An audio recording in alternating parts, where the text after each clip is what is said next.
In 2010, Epstein's deposition goes something like this. Do you know Virginia Roberts? So she's again who? Virginia Roberts.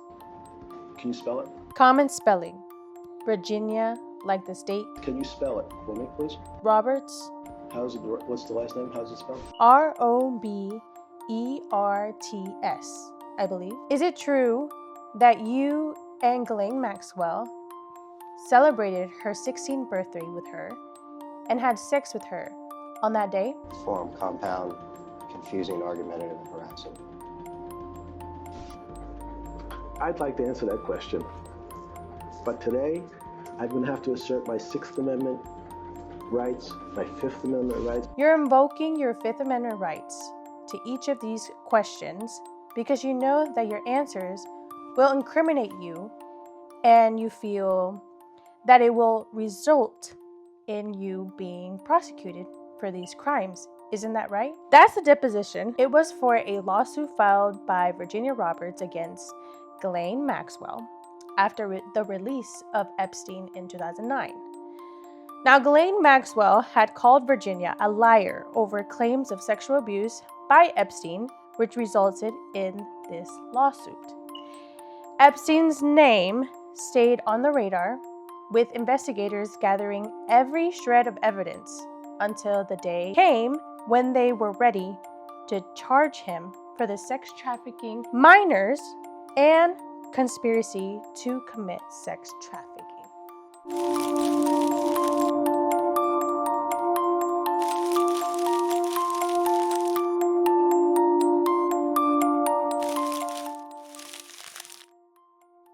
Viewer and listener discretion is advised.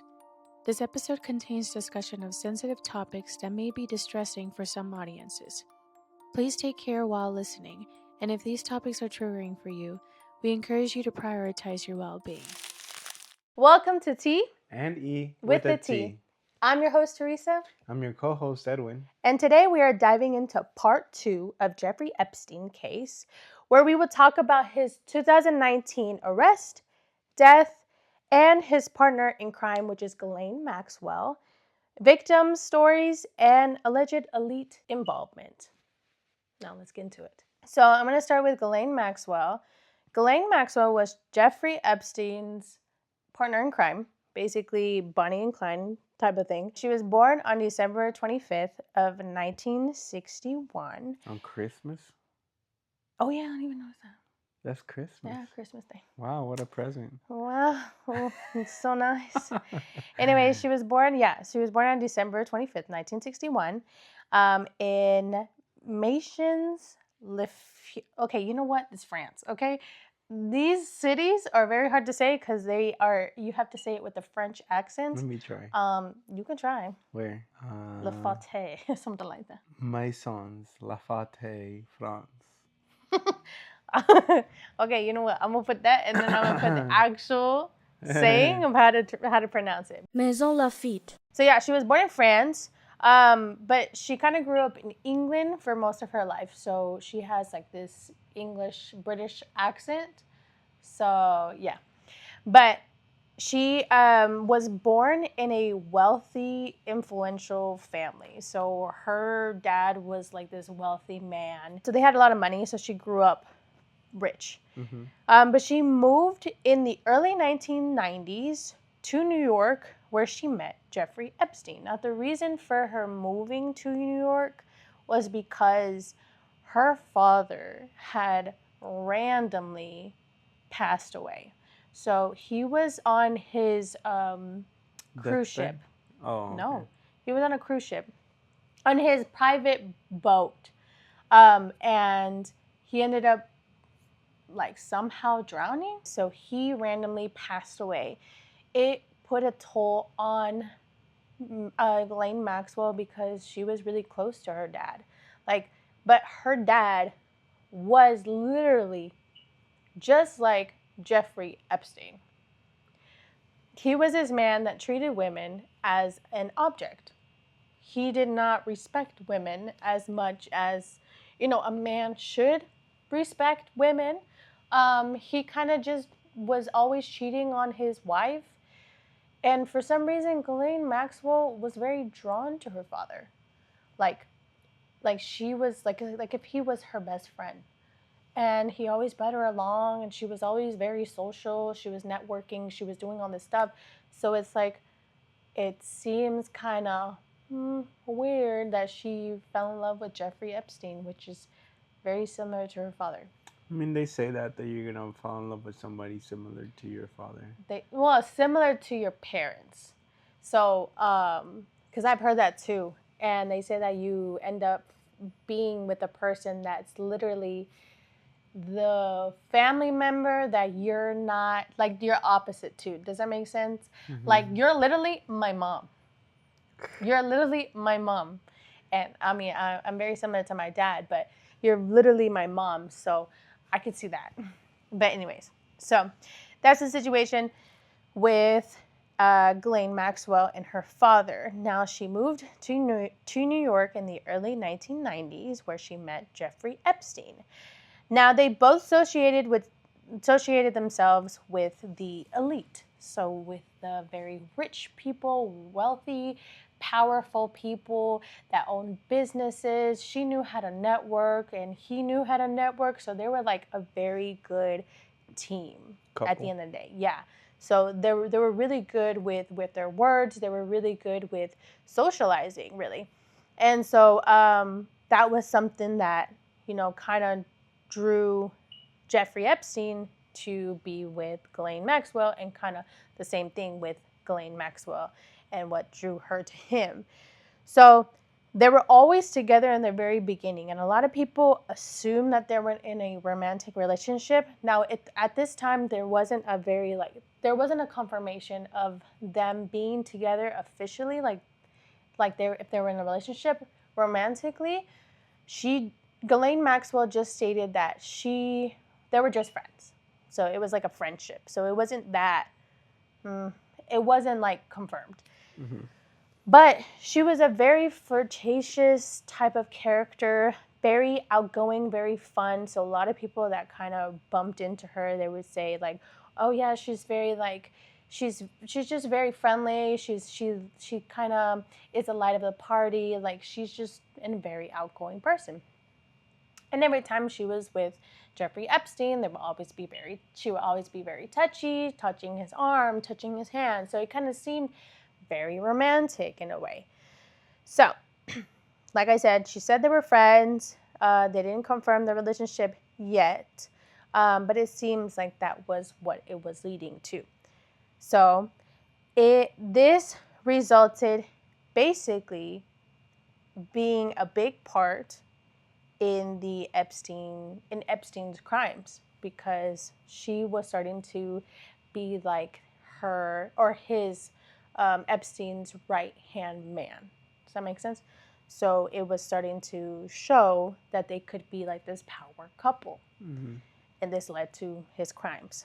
But anyways, there was numerous victims that came forward revealing that Ghislaine Maxwell was deep involved with Epstein and what he did, accusing her of grooming them and taking part in the sexual abuse. Basically, they claimed that they were being recruited by Ghislaine Maxwell, and saying that she was like this friendly character. She offered them a job, basically most of the time being a person that will massage Jeffrey, like a masseuse. Yeah. Mm-hmm. So a masseuse, basically, and also having like this type of mentorship. She offered that to the victims. So there are a lot of stories in that. I kind of talked about it in the part 1. So in part 1, we kind of, went in depth of the situation with, how Epstein all started and from the very beginning, and then a little bit about the victim as well. So if you haven't watched part 1, please do so. But in part 1, we do talk a little bit about the victims. We do bring up Virginia Roberts, and also a little bit about the elites that were allegedly involved. But we are going to bring a little bit more up in this case. Now, as for the victims, with Ghislaine Maxwell. Ghislaine Maxwell, a lot of people would, okay, so a lot of people kind of say or put all the fault on Jeffrey Epstein. So that Jeffrey Epstein is like the person that did all of this, like he should be blamed, not so much Ghislaine Maxwell, because she didn't really do the action, she just brought them in. But I think personally she has as much fault as Jeffrey Epstein, because she brought these young girls in. She was the one that and convinced knew, them. Yeah, and knew what was going to happen. She knew exactly what she was doing. So at the end of the day, I think, yes, Jeffrey Epstein did do like these sexual acts or sexual abuse to these victims, or sexually abuse these victims, but at the end of the day, Ghislaine Maxwell should be at fault as well, as much as Jeffrey Epstein. And thankfully, she's paying her price or is in jail to this day, because she knew what she was doing and because she brought these girls in. Like, if it wasn't for her, he wouldn't have abused so much young girls if he didn't have Ghislaine Maxwell. Ghislaine Maxwell basically convinced all the girls. She was recruiting them. She was, I guess it makes sense because like it's like a woman is telling me to do this, you know what I mean? Well, instead of a man telling me to do this. It's like you trust a woman. You trust, it's a it's a girl thing. You're gonna trust another girl. You're gonna want to, especially if the girl is coming up to you and is being very nice and very sweet and very like an older sister, like very just friendly person. So obviously you're going to trust him, and you're going to trust more as a woman. I'm going to trust more a woman than a man. There's a victim story. So her name is Liz. This was in 1994. So at this time, Liz was 21 years old. So Liz worked at this store called Henry Bendel. So Ghislaine Maxwell came in to the store one day, and she felt safe around Ghislaine Maxwell because that's how she presented herself. First, she kind of introduced herself with a little joke, and then later on tried to like talk to her in a more like friendly way, in a more like sister way, and it just felt safe to her. Liz felt safe. And Ghislaine Maxwell said after she checked out with all her stuff and she paid and all that, she said that she wanted Liz to deliver her packages. So Liz didn't think anything of it. She was like, okay. And so she was told by Ghislaine Maxwell that to deliver the packages to the hotel that she was staying at the moment. So as soon as she gets to the hotel that she's staying at, that Ghislaine Maxwell is staying at, they directed her to a bar at the hotel. Now, once she gets to the bar, she meets Jeffrey Epstein, and then sees Ghislaine Maxwell, and she's talking to them. They're having a good time or whatever, and then later on, she's like, "Oh, how about you take my packages or the packages upstairs? Like, let's take it to the room." And so Liz, like I said, didn't think anything of it. And so she goes upstairs, takes the packages to the room, and they ended up staying in the room, right? So it's Liz, Ghislaine Maxwell, and Jeffrey Epstein. Now they're having a normal conversation. Everything is fine right now. Then all of a sudden, Jeffrey Epstein gets up, goes to the bathroom, and Ghislaine Maxwell kind of follows him. Now, a little bit later, like maybe a few minutes later, they come out both in robes. Now, they sit down. Liz, she felt a little bit off because it's like, why are you coming out in robes? Like, it just felt weird. But anyways, she still continued the conversation. Everything was fine. And then later on, Ghislaine and Epstein started getting very touchy with each other. And then just themselves. And then later on, they started progressing into more touching and more intimate kind of things that they were doing with each other in front of Liz. And Liz was watching and she was in shock. She didn't know what to do. So she was just sitting there. And then Ghislaine started trying to convince her to join. That, kind of telling her what to do, like how to please Jeffrey, and then showing her and then all this stuff. So she was in shock and she didn't know what to do. So she eventually got out of the situation by backing up from the situation and leaving. So that day she felt like very off, because it's like, why would you want me to join into whatever you were doing, and why were you doing that in front of me? So it just felt really off to her, and thankfully she was able to get away. Eventually, after that situation, Ghislaine Maxwell, well, she ended up getting out of that job. So Liz ended up moving from that store and going to a different store and working at a different store. Now, Ghislaine Maxwell one day popped up at that store too, at the new store that Liz was working at. And she was asking her, she's like, how did you find me? And she was just like, oh, well, your workers told me, or the workers that your, what's it called? Co-workers told me from the last place that you were working here.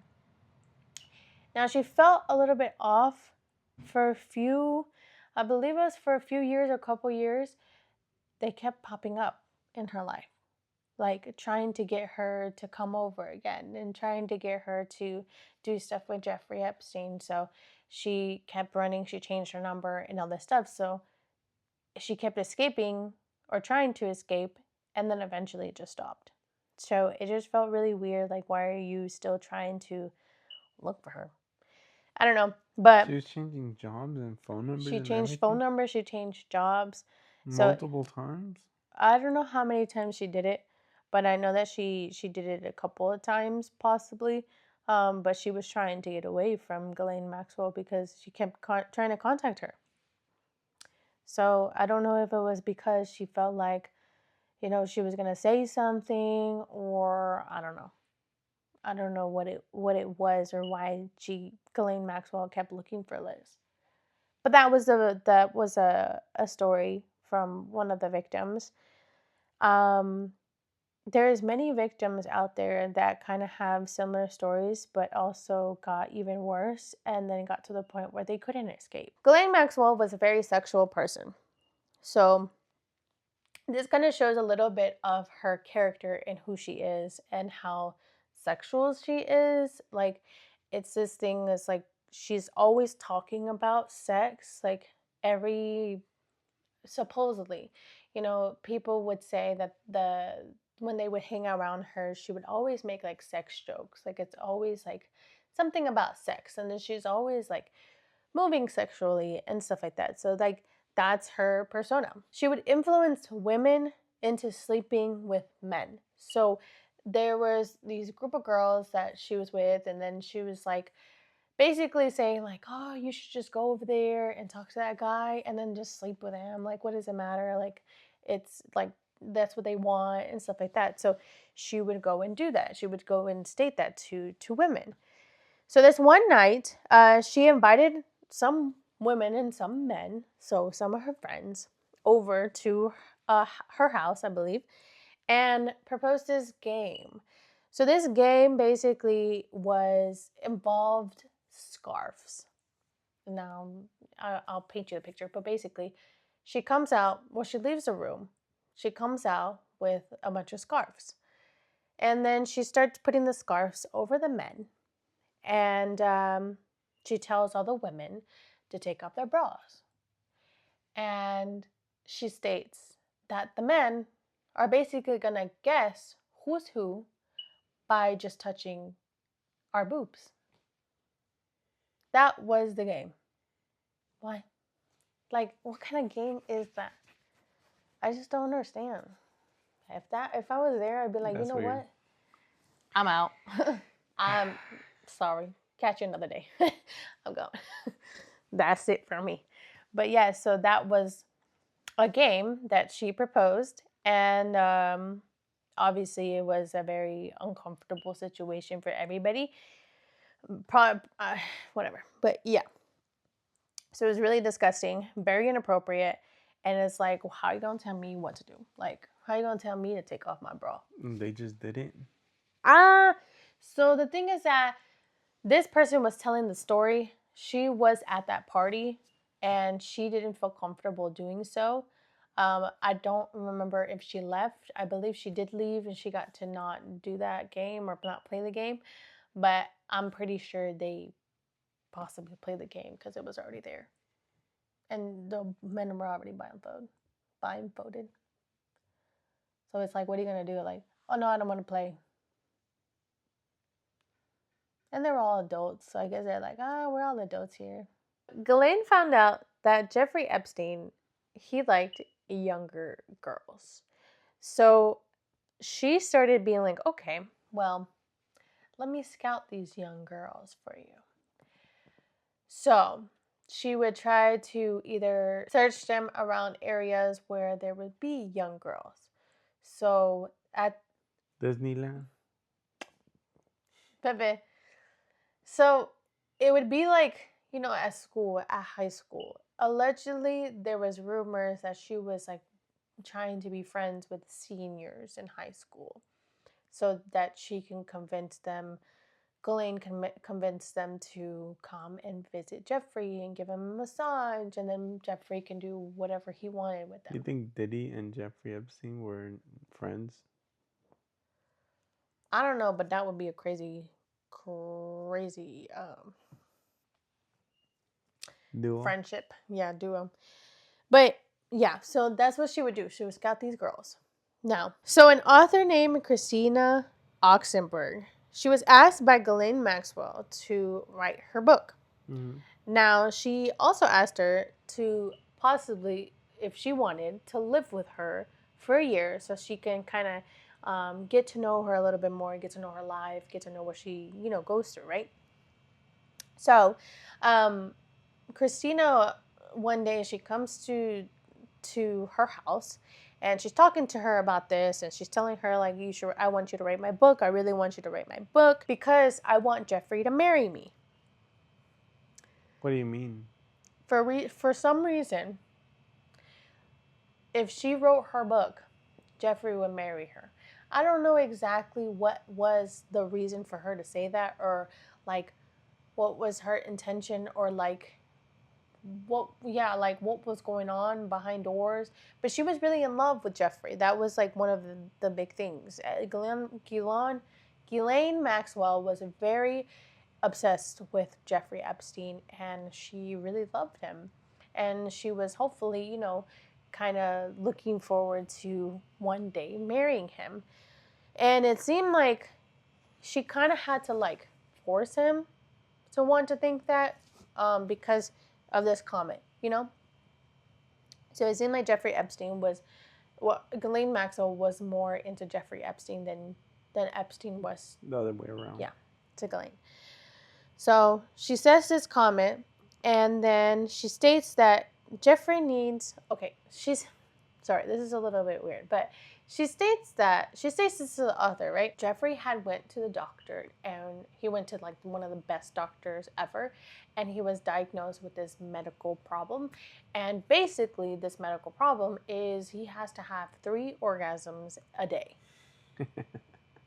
That was the medical problem, right? And so the author is like, okay, so where do I write this in this book? Like, do you want me to write this? Where do you want me to put this down? Like, why are you telling me this? And so she states that, and I'm getting all this information from the Netflix documentary of Ghislaine Maxwell. Uh-huh. So she comes out in this documentary, and the author. The author. Oh. And she explains this moment, and she's like, okay, I was really confused at that time, and I didn't know what to say, so all I was thinking is like, okay, where do you want me to write that? Like, where do you want me to put it in the book? Like, why are you telling me this? Right? And so she then states she brings 3 girls a day for Jeffrey Epstein because supposedly she can't keep up with his needs. Like, for her, it's too much to be keeping up with 3 orgasms a day. So she brings 3 girls a day. Isn't this man old? At that time, he wasn't that old. I believe he was like in his 40s, 30s. But yeah. 30s, 40s is old. What are you calling your mom? You know what I mean? No. That's what? How can you have 3 erections at 40 years old? I think, to be honest, I think what was going on is that he was sexually, like, he was too obsessed with the feeling. Like, it was kind of becoming an obsession. Like, it was becoming like this need. An addiction.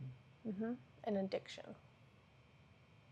Yeah. So I think that's what was going on. And I think these girls had to not be willingly, right? that's 3 why, a day? Well, That's why, a lot of girls. That's why Ghislaine Maxwell will kind of persuade them to come by and offer them money, but not state what was going to happen. All she stated was that, okay, like, this is how she would go up to the girls. Hey, Jeffrey Epstein, this man, he's offering, $200 a day for just a massage. Would you want to come by? And they'd be like, yeah, $200, sure. For a massage, whatever. So they would go. Random girls that weren't masseuses? Yeah. Well, obviously, she would go up to girls that were in need of money. $200, that's a lot. That's a lot of money for somebody that doesn't have a lot of money, So $200, she would offer that.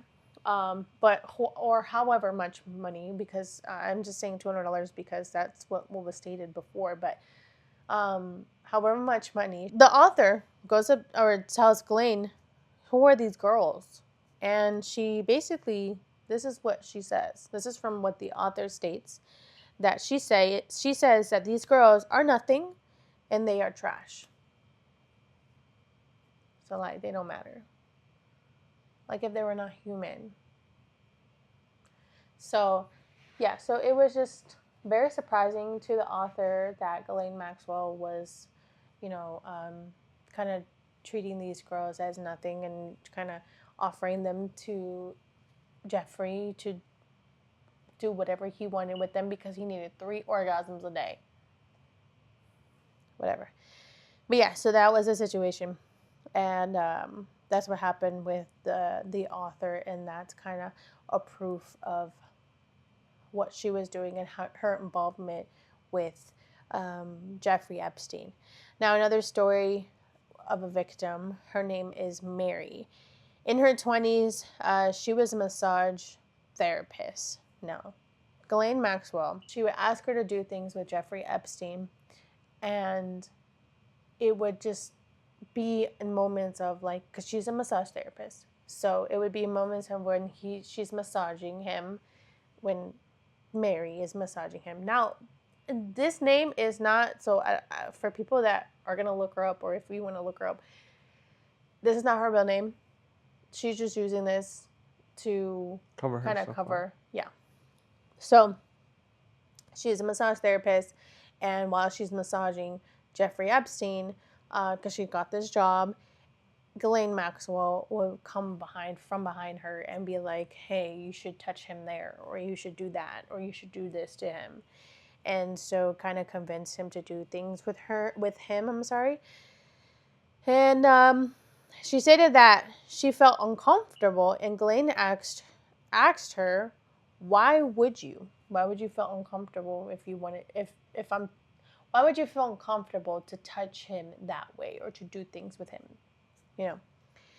And Ghislaine Maxwell stated, this is a part of the body. It's what a man needs in order to give a full massage. Like, this is what comes with a full massage, basically. And it kept going, and she was given to other men, Mary. So she ended up doing what Ghislaine Maxwell was telling her to do. I believe she felt forced, and it was a moment where she could not escape. She was very young. She was 20 years old. Or she was in her 20s, I'm sorry. And after that, she was given to many of other men, basically sex trafficked. And these men were CEOs of big companies. And one time after she had given Epstein a massage, Ghislaine Maxwell came in the room and gave her a $200, and then just started taking off her clothes, and then started doing things with her. Ghislaine Maxwell. Mm-hmm. And this moment was very traumatic for her, because all she does is she comes in the room without saying a word, gives her $200, and then starts taking off her clothes, and then starts doing things to her. Yeah. So, Ghislaine Maxwell had a lot of involvement in whatever... all these things. Yeah, whatever Epstein was doing to all these women. But yes.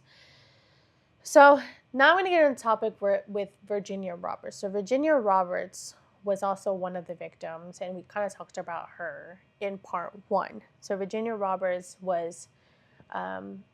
she passed away this year, sadly. But she passed away because she committed suicide. And we talked about this in part 1. 2025. Mm-hmm. And this year, in April. She committed suicide because of all the things that the trauma that she went through. She went through this trauma with Epstein and Ghislaine Maxwell for 2 years. For 2 years straight. So she was involved in all these sexual acts with Ghislaine Maxwell and Epstein. She was being sex trafficked to many wealthy men that were friends of Epstein, and one of them being Prince Andrew, so she states, right? There's also a picture of Virginia Roberts and Ghislaine Maxwell and Andrew, or Prince Andrew. And that was like one of the moments where those things were happening. So they would fly her out to England, where Prince Andrew was, and then kind of let Prince Andrew do whatever he wanted to do with Virginia Roberts. Around the time that Virginia was involved with Epstein and Ghislaine Maxwell, this was around 2000 to 2002, the time that she was with them. Virginia Roberts. When this first started, she was about 16 to 17 years old. She was pretty young, and Maxwell she was one of the ones that, or she was the one that lured her into this life for 2 years. So, in her memoir / interviews, Virginia stated that right before she escaped to Australia. So she ended up escaping to Australia, and I'll explain everything. But right before she escaped to Australia, Epstein and Maxwell wanted to have a baby. And so they asked her if she would carry the baby. And then after giving birth, giving it away to them. And basically a surrogate. So the baby would be biologically Epstein and Ghislaine Maxwell, from what they said, right? And they offered her a lot of money and a luxurious life. But Virginia Roberts denied, and she did not want to do this, of course. So in 2002, that situation happened with the baby being a surrogate around 2001, around there. In 2002, she was sent to Thailand by Epstein for a supposed massage course. So she goes to Thailand. Now, in Thailand, she meets her to-be husband, Robert, and he was an Australian, and they married weeks after they met. And she escaped to Australia with him, and then later on calls Jeffrey, being like, hey, I got married, And he's like, what are you talking about? And she's like, yeah, I'm not coming back. And he says a few words, and then he hangs up the phone. So it obviously seems like he was upset. And she never sees him again. And that was the last time that she saw him. Now, Virginia Roberts, back in 2015. So those 2 years is what traumatized her? Yes, because she was sex trafficked to a lot of men. So, and also sexually abused by Jeffrey Epstein, and I don't know, maybe even Ghislaine Maxwell. But it was like this trauma because she felt like this object being thrown around and then being used as a sex toy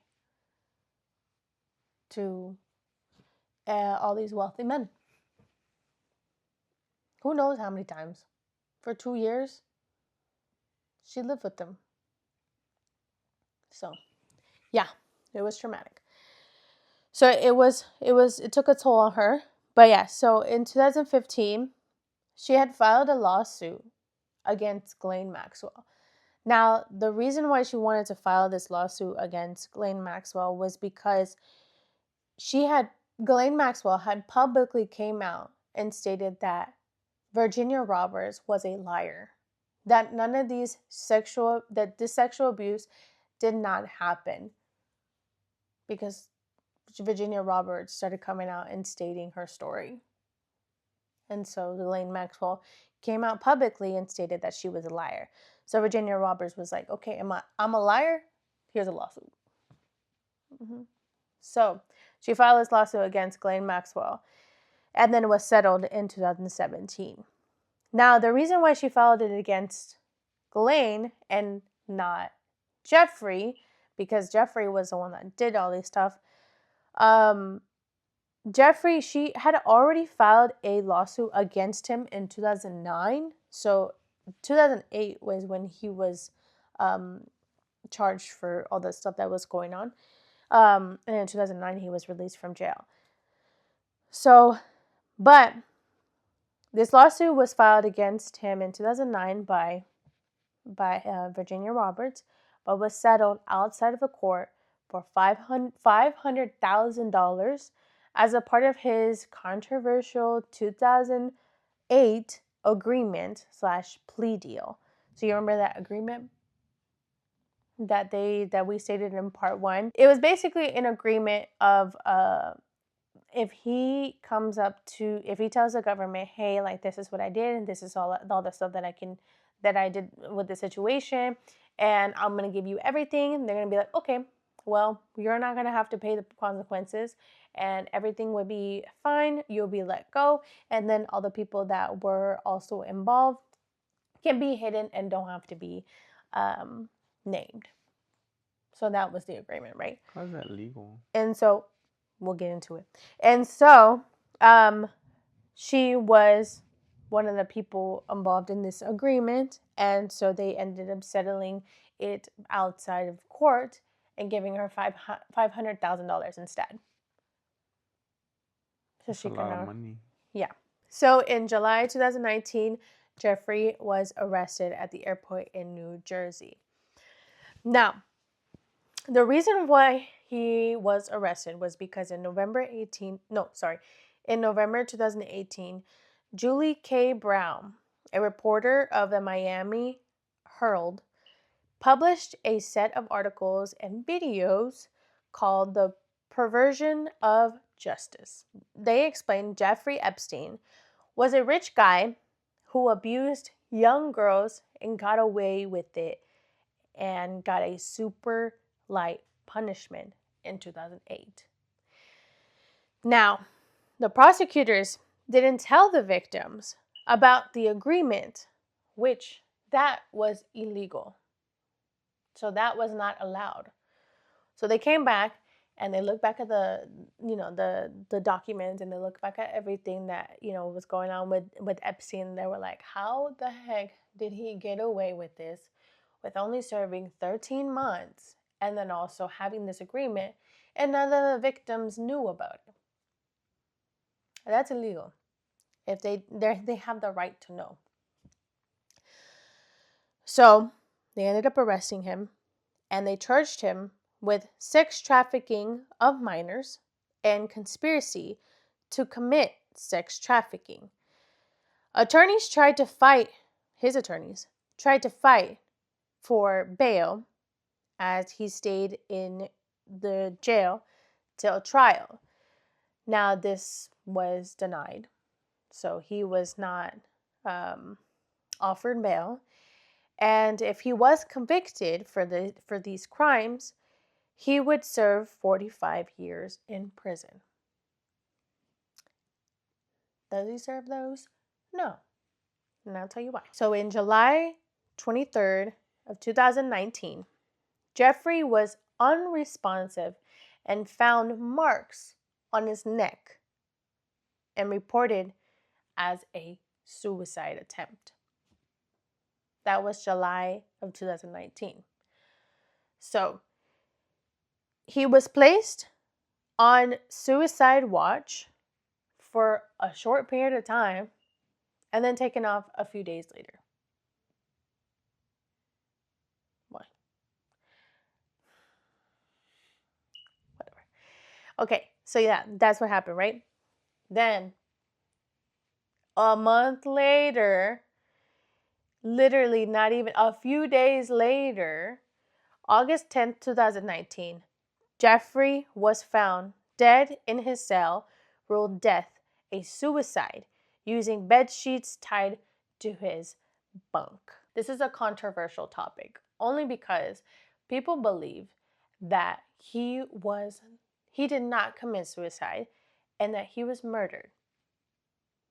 Now, the only reason why this is important, not important, but a lot of people bring it up. This is alleged. I mean, it was stated that he committed suicide, so it's alleged that he was murdered. But anyways, people bring this up a lot only because it's it would only make sense if he was murdered because he had a bunch of powerful, wealthy men. Allegedly, people are thinking that these powerful, wealthy men hired someone within the jail to murder him. Because if that trial would have came out, all those stuff and all the files will come out, and everybody involved will come out, and everyone will find out who of those powerful men, who they were, and what they did to these young girls. So that's why people think that he could have been murdered, allegedly. Now, at the time that he passed away, I thought I had my glasses, I was about to lift them up. But at the time that he passed away, he was 66 years old. So I thought he was 80, but no, he's 66. So what happened on that day that he died, 2 guards would check on him every 30 minutes each day. But that day, they failed to do so for hours and falsified logs. So they didn't check on him at all for a few hours. And on the documents, because they're supposed to be writing on his sheets that they checked on him at this time, and then showing how many times they checked on him. And what they would do, they would just falsely write that they checked on him when they didn't, and they were charged for that. But then they ended up, it's this whole situation. But they were charged for that. They were convicted. Yes. And then also, and we talked about this in part 1 to 2 minutes are missing from the camera footage outside of his cell. Now, those 1 to 2 minutes was stated by, Trump's team that is literally, that happens every day. So around right before midnight, the footage would start over. So it's if it would restart. Does that make sense? I don't know. It's a little bit iffy to me, but that's what they stated. But then at the same time, it's Does it take 1 minute to murder somebody? I don't know. It could. But it's like to open the cell and then go in there and then do whatever. And then all the like, he's probably like struggling or whatever. And then having to tie him on the bunk and then all this stuff and then coming out. It's like, I don't think that takes a minute. No, yeah. So you have a good point. Yeah, so it's just a little bit. What if he was taken out? No, because his body was there. His body was found tied, like if he hung himself. And another thing that people are speculating that when they found him and then they who's the people that do the biopsy? So in the biopsy, it stated that it shows that it could have been strangulation from the marks on his neck. So it doesn't show too much like if he hung himself. It shows like if somebody strangled him. That's what they state. But I don't know, right? But that's the situation with that, and those are the kind of the conspiracy theories that are out there with his death. Now, when he was in jail and he was convicted, or not convicted, but because he was never convicted, that just makes me so mad. But whatever, when he was in jail, and he was with these charges, and then he later dies. Ghislaine Maxwell during this time was nowhere to be found. So she was hiding, and she decided to wrap her phone in aluminum foil to not be tracked by the cops. Did not work. It did not work because they found her. Okay, they found her because she ended up buying like this. What was it? 100 and what was it? I wrote it here somewhere, but it was like 145 acre land, and they ended up finding her there and arrested her on July 2nd of 2020. It was in her 156 acre land, and they found her there. She ended up buying cash. That's a lot for 156 acres. Cash. Anyway, sorry, that's off topic. But she ended up buying cash to not be tracked, but they ended up tracking her somehow, some way, and then found her in her land, and charged her with 6 counts of, number 1, conspiracy to entice minors to travel to engage in illegal sex acts. Number 2, enticing a minor to travel to engage in illegal sex acts. Number 3, conspiracy to transport minors with an intent to engage in criminal sexual activities. That's so sad. Number 4, transporting a minor with intent to engage in criminal sexual activities. Number 5, sex trafficking of a minor. And number 6, perjury, this is 2 counts, of lying in depositions. But she was only charged for 5 of those, which was 1 through 5, which was conspiracy to entice minors, enticing a minor to travel to engage in illegal sex acts, and conspiracy to transport minors, and transporting a minor with intent to engage in criminal sex activities, and also sex trafficking of a minor. So those were the five charges that she was charged with, and she's serving 20 years in prison and still there today. Can anybody go visit her? I'm just kidding. What, you wanted to go visit her or what? Yo, what's up? So, why you let me borrow some money? Can I have those acres? She don't got no money anymore. They took it all away. But anyways, so yeah, that's the end. I don't think they do. I'm pretty sure they take all her money away, because then she could have just bailed herself. Oh, I don't know if she has bail or a bond. Yeah. I'm sorry. I don't think they take your money away. Then what do they do? Just leave it in the bank account right there? Yeah. No, I don't think so. So you're telling me when she gets out, she's still rich? Yes. No, I don't think that's true.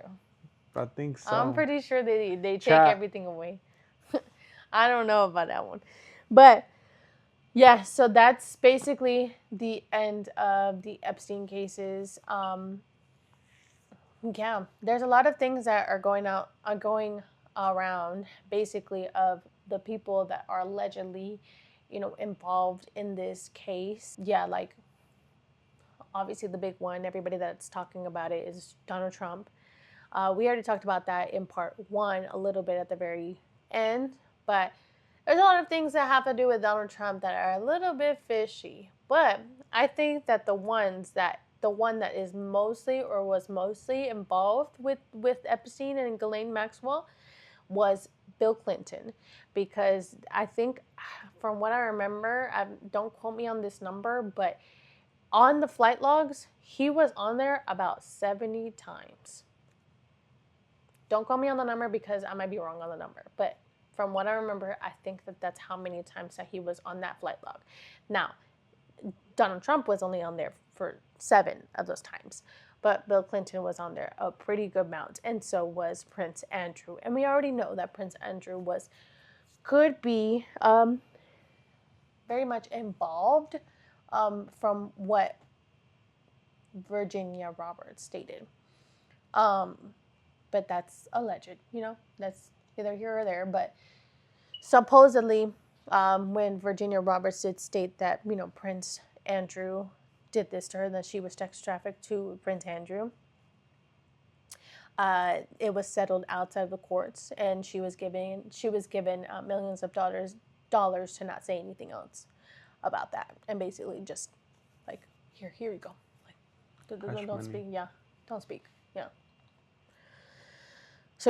So that was That's Earth for you. And then, obviously, a few more people that were possibly involved, but there's like this whole list, but it's people that people assume that could have been involved, like even Chris Tucker. You know who Chris Tucker is? He's an actor. Mm-hmm. He was on what's his name? Who was on Rush Hour? Mm-hmm. Yeah. So he also visited the island, but this was for an event that was going on. Now, he has come out, and a lot of people have come out. Were there a lot of events there? I don't know if there was a lot of events, but I know that was one event, and that was like in 2002. Or like a party and stuff like that? It was like for something that, because Epstein would try to show himself as like this good man, so he would give out money, do like these campaigns, do all this stuff, and that was one of the things that he did on his island. And Chris Tucker was involved. You think that's why people went there? Hmm? You think that's why people went there? No. I don't think a lot of the people that were on the flight logs or on his contact list was involved in the Jeffrey Epstein, case crime things. Sex trafficking. But I do think that there was a handful of people that were involved, and we're never really going to know who. I mean, we possibly know if it's Prince Andrew. People are stating it's Donald Trump, but don't quote me on that one because I don't know. Nothing has came out. Allegedly. Allegedly. Nothing has came out. Nothing has been confirmed. And then, a few other CEOs from companies and stuff like that. So I don't think it's ever going to be confirmed. The cases, but the Epstein files are not going to be released. They have them. Donald Trump and his team have the files, and they're never going to release them. The only reason that they state that they're never going to release the files is because there's a lot of child pornography in those files that, they don't want anybody to see those. So that's why they state that those files are not going to be what's sad? Released. In the black web or dark web or whatever there's a it's lot called. of that. Yeah. Yeah. But that's the gist of that. So we're not 100% sure, but there's a lot of conspiracy theories, and that's the Epstein case. How did you feel about that? Well, or what are your thoughts? There's lust for you. Not even. That's the fruit of lust. I don't even, to be honest, that's more than lust. No, that's lust. Lust is underestimated. Lust is very terrible, and it's a very big thing. That's not just lust. That's a crime right there. That's not. Yeah, I don't see that as is lust. a crime. Lust is a crime. Lust is a crime against against humanity, against the person you're lusting over. Yes, that's the definition. But I guess I wouldn't determine it as lust. I would call it a crime, because lust does not justify the things that he did. Like it doesn't explain the horrible things that he did to these people. So I feel like crime would be the right word to use in this situation. Yeah, definitely. But I guess lust is like so washed down. Well, lust is terrible. Yeah. Lust is very bad. Lust is one of the main reasons why there's so much evil in this world. Mm-hmm. If you ever need help with something like that, we'll provide contact information to help you, and even to help you with lustful temptations, because I know there's people that can't handle that. And those phone numbers, every episode that I do put up, I do have like phone numbers and contact information of those, anything that basically is in need. Like if anybody is suicidal, or if anybody is going through these type of things, those contact informations are there for your help and for your need if needed. Let us know what you guys think. These are very deep situations, I guess you could say. Let us know what you think in the comments. Let us know why you think Jeffrey Epstein did what he did. Why he decided to, do all these things. Leave a like, comment, and subscribe. I hope you guys enjoyed this video, and I can't wait for you to see the next one. Bye-bye. Deuces.